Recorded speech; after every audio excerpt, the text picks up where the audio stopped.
Hi hello friends, welcome to our Madhuhema YouTube channel.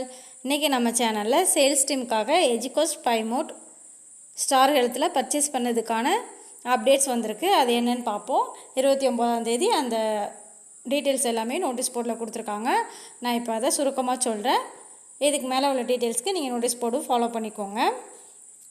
இப்போது எஜிகோஸ்ட்டு பைமோட்டு star health இதில் purchase பண்ணதில் ஒரு சிலருக்கு மட்டும் பேயட் ஹிஸ்ட்ரியை செக் பண்ணி பார்த்தீங்கன்னா ₹1000 ஆட் ஆகின மாதிரியும் அதே ₹1000 டிடக்ட் ஆகின மாதிரியும் காட்டியிருப்பாங்க. அது ஒன்றும் ப்ராப்ளம் இல்லை, அவங்க சைடில் ஒரு இஷ்யூஸ்னால அந்த மாதிரி ஆகிருக்கு. நெக்ஸ்ட்டு கொஞ்சம் ட்ரையலுக்காக ₹2100 மட்டும் வாலெட்டில் அமௌண்ட் இருக்கிறவங்கள ரெக்வஸ்ட் கொடுக்க சொல்லியிருந்தாங்க. ரெக்வஸ்ட் கொடுத்தவங்க எல்லாருக்குமே இப்போது பைமோட் ஆப்பில் ரிவார்ட் பாயிண்ட்டாக ஆட் ஆக ஆரம்பிச்சிட்டு அந்த ரிவார்ட் பாயிண்ட்டை யூஸ் பண்ணி பர்ச்சேஸ் பண்ணிக்கிறவங்க எல்லாருமே வித்தின் 2 டேஸில் பண்ணிக்கோங்க. அதுக்கடுத்து அந்த ஆப் இருக்காது. நியூ ஆப் ட்ரையல் போய்கிட்டு இருக்கு. அந்த நியூ ஆப் ட்ரையல் முடிஞ்சோடனே நியூ ஆப் கொண்டு வந்துடுவாங்க. ஏன் அப்படின்னா அந்த நியூ ஆப்பில் மட்டும்தான் நம்ம ஜான்வரி டிசம்பரில் பர்ச்சேஸ் பண்ணி வச்சுருக்கிறவங்க இருக்காங்கள்ல பைமோட்டில், அவங்க கூப்பன் கோட் சேல்ஸ் பண்ணுறதுக்கு ரெடி பண்ணிகிட்டு இருக்கிறாங்க. அதனால் நியூ ஆப் லான்ச் ஆகும்போது ஓல்டு ஆப்பை தூக்கிடுவாங்க. அதனால் இப்போ ரிவார்ட் பாயிண்ட் ஆட் ஆன எல்லாருமே பர்ச்சேஸ் பண்ணிக்கோங்க. நெக்ஸ்ட் இப்போது பைமோட்டில் இப்போ பர்ச்சேஸ் பண்ணவங்க எல்லாருக்குமே அப்ரூவல் ஆகியிருந்தால் அவங்களோட ப்ரொமோஷன் டீமாக இருந்தாலுமே அவங்க சேல்ஸ் டீமாக இப்போது மாறிக்கிட்டே இருக்குது. செக் பண்ணி பார்த்துக்கோங்க. அதே மாதிரி நம்ம பார்ட்னர்ஸ் அப்படின்னு சொல்லி ஒரு ஆப்ஷன் வச்சுருந்தாங்கல்ல, பார்ட்னர் சர்வீஸ் அப்படின்னு, அந்த இதில் அப்லோட் பண்ண எல்லாருக்குமே அப்லோட் ஆக ஆரம்பிச்சிட்டே இருக்குது. இன்னொரு 3 டேஸில் எல்லாருக்குமே அப்லோட் ஆகிரும். அதே மாதிரி எல்லா ஒர்க்குமே இப்போ மேனுவலாக தான் பண்ணிக்கிட்டு இருக்காங்க. அது எல்லாமே நமக்கு மேனுவலாக இல்லாமல் அப்படியே சிஸ்டமேட்டிக்காக கொண்டு வர்றதுக்காக, ஆட்டோமேட்டிக்காக கொண்டு வர்றதுக்காக தான் வெயிட் பண்ணிகிட்ருக்காங்க. அதனால தான் ஒர்க் அவங்களுக்கு டிலே ஆகிட்டுருக்கு.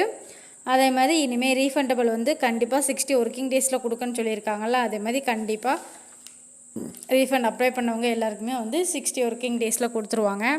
இப்போ லாஸ்ட்டு 30 டேஸ்க்கு முன்னாடி சொல்லியிருந்தாங்க நியூ ட்ராவல் கொடுக்க போகிறோம் அப்படின்ட்டு. கொடுக்கல. ஏன் அப்படின்னா ஒரு சில ப்ராப்ளம்ஸ் இருக்குது. அந்த ப்ராப்ளம்ஸ் எல்லாமே கிளியர் பண்ணிகிட்ருக்காங்க. அது பற்றின டீட்டெயில்ஸ் அடுத்தடுத்த ஆடியோஸில் கொடுப்பாங்க. அதுக்கடுத்து நமக்கு நியூ விட்ராவல் பெண்டிங்லேயே இருக்குது. ஏன் கொடுக்காம இருக்காங்க அப்படின்னா பேங்க் சைடில் சில இஷ்யூஸ்னால அப்ரூவல் கொடுக்காம இருக்காங்க. அதனால் அதுக்காக வெயிட் பண்ணிகிட்ருக்காங்க. அவங்க அப்ரூவல் கொடுத்ததுக்கப்புறம் கண்டிப்பாக நமக்கு விட்ராவல் வந்துடும். ஏன் அப்படின்னா இப்போ விட்ராவல் கொடுத்துட்டு நிறைய பேர் வெயிட் பண்ணிகிட்ருக்கோம். 6 மந்த்ஸ்க்கு மேலே ஆயிடுச்சு. இந்த மாதிரி எல்லாம் டிலே ஆகாமல் இன்றைக்கி விட்ராவல் கொடுத்தோம் அப்படின்னா வித்தின் 7 டேஸ்க்குள்ளே நமக்கு கிரெடிட் ஆகிற மாதிரி ரெடி பண்ணிகிட்ருக்காங்க. அதனால் கண்டிப்பாக கொஞ்சம் டிலே பண்ணிகிட்ருக்காங்க. டிலே ஆகிறதுனால நமக்கு எந்த ஒரு பிரச்சனையுமே கிடையாது. 7 டேஸில் வர்றது நமக்கு பிரச்சனை இல்லைல்ல. இப்போது இன்றைக்கி விட்ராவல் கொடுத்துருக்கோம் அப்படின்னா இன்னும் 7 டேஸ்க்குள்ளே கண்டிப்பாக நமக்கு அமௌண்ட் வந்துடும் அப்படின்னு ஒரு நம்பிக்கையில் இருக்கலாம். அதனால தான். அதே மாதிரி நம்ம எஸ்பிஓ 2018லேயே ஸ்டார்ட் பண்ணிட்டாங்க. அப்போ இருந்து இப்போ வரைக்கும் இதே மாதிரி நிறைய ப்ராப்ளம்ஸ் ஃபேஸ் பண்ணியிருக்காங்க. இது வரைக்கும் அவங்க வேண்டாம் அப்படின்னு விட்டுட்டு போகவே இல்லை. மறுபடி போராடிக்கிட்டே தான் இருக்காங்க. அதனால் கண்டிப்பாக பேமெண்ட்ஸ் எல்லாமே நமக்கு வந்துடும். அதில் எந்த ஒரு பிரச்சனையுமே கிடையாது.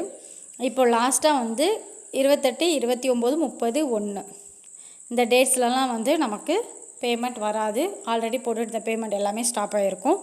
ஏன் அப்படின்னா பேங்க் சைடில் மந்த் எண்டில் கண்டிப்பாக போட மாட்டேன்னு ஏற்கனவே சொல்லியிருந்ததுனால இது போடலை. 2ஆம் தேதியிலேருந்து அமௌண்ட் எல்லாமே கிரெடிட் ஆக ஆரம்பிச்சிடும்.